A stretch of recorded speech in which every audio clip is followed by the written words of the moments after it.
Welcome back to Rick Answers His Questions. First up this week is Lauren, who paid to have her question asked first, and so she moved up about 12 spots in the queue today. And she has a question that she just got a notice from Windows Vista about Service Pack 2, and that is brand new, and I'm surprised you saw it already on automatic updates. Like all service packs, I would recommend holding off at least a month or two until we find out if there's any major compatibility issues or other things that we need to be aware of before installing it, before you install it. Next up we have Bruce, who also paid to have his question moved up in the queue, and he moved up as well 11 or 12 spots in this week's questions. And Bruce is wondering, what is the best way to manage multiple email addresses? To me, I'm going to tell you Gmail. Gmail, I think, is by far the best email program and email service there is out there, and it's free.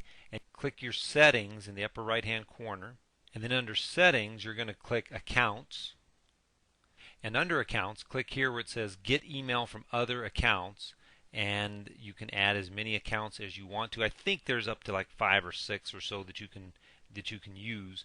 And Romero's asking, what's the best way to optimize my PC? He's tried using all the following programs.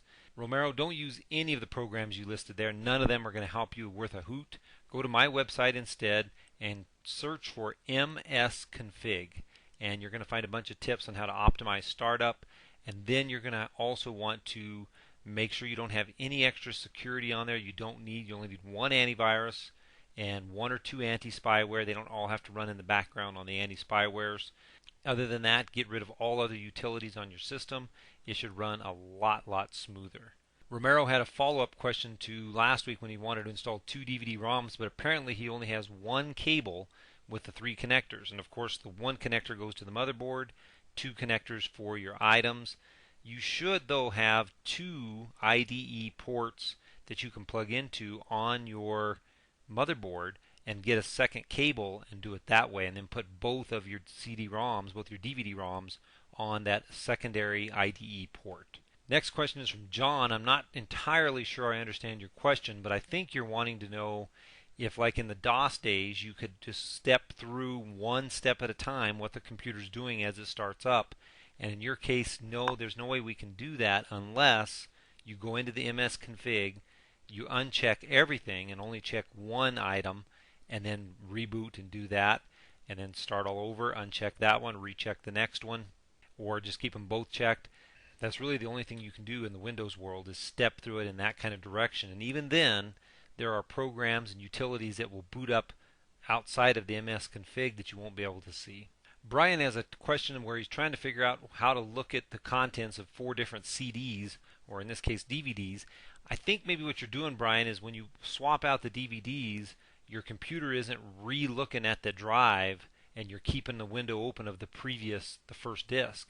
So what I would do is put in the first disk, close, after you look at the contents, close out that window, put in the second disk, reopen my computer. When you pull up the new CD, if it still shows the contents of the old disk, go ahead and right click inside the window anywhere, and you should find an option that says refresh, or you can push F5 on your keyboard, and that is the refresh shortcut for Windows. Yolanda, without seeing that particular problem in person, I am not going to be able to help you with that, so I'm going to send you to utteraccess.com.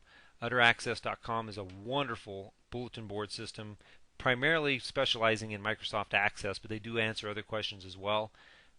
Put a little more detail in your question, post it up at Utteraccess. You'll have an answer, a very accurate answer, very quickly. This next question is from Debbie, and she wants to know how to do some cloning in Adobe Elements 5, Adobe Photoshop Elements 5. I have Adobe Photoshop 4, and it's been the same for all their versions, so I can't imagine it's changed too much for 5. But what you want to do is look for first the tool on the side called the Clone Stamp tool, and it usually looks like a rubber stamp. Click it. When you hover on the photo that you're editing, you'll see a circle, as you can see here, which is indicating you have the clone tool. You can adjust the size of the clone brush up here at the top. I'm going to back mine off just a little bit, and then I can see it's a little smaller. And then if I want to clone this sun, if I hold down the Alt key and put it right in the middle of the sun, that tells Photoshop that I now want to paint with that particular area being the center. So I'm going to come way over here to the right and just start painting. I'll just go around. and you can see that I've cloned that area.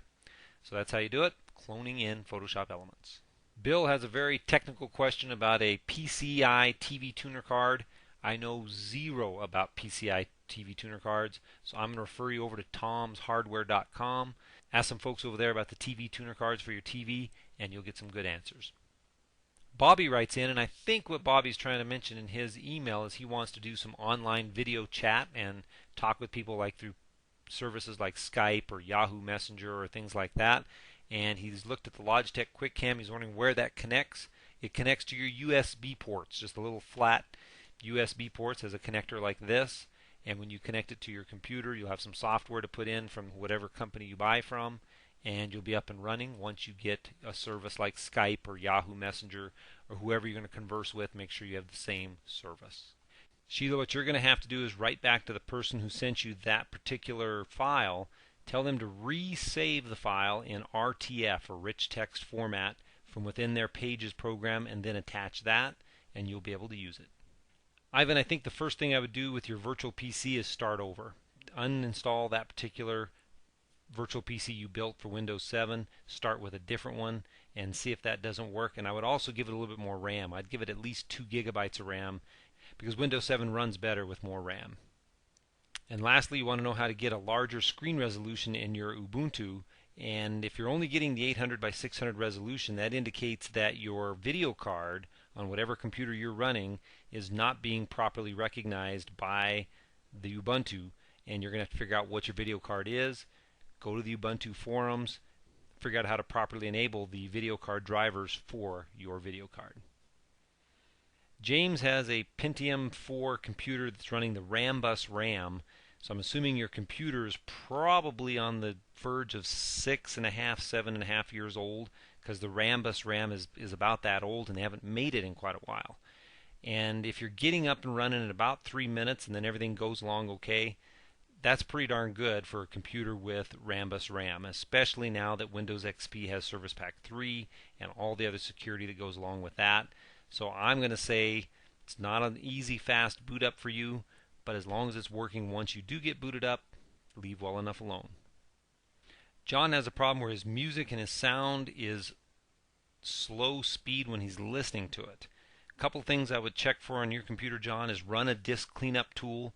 On my website at helpmerick.com, I have links to CCleaner and Cleanup. Use the links on my website. If you search for those kinds of things, you might get a bad link. And I'd run those first. Second, make sure you reboot your computer and then try to run your video and your audio. Thirdly, though, see how many extra utilities you have running in the background. If you have too many utilities running in the background, you could have the same kind of issues that you're describing here. Don wrote in a couple weeks ago about his Gmail and Yahoo not remembering his logins.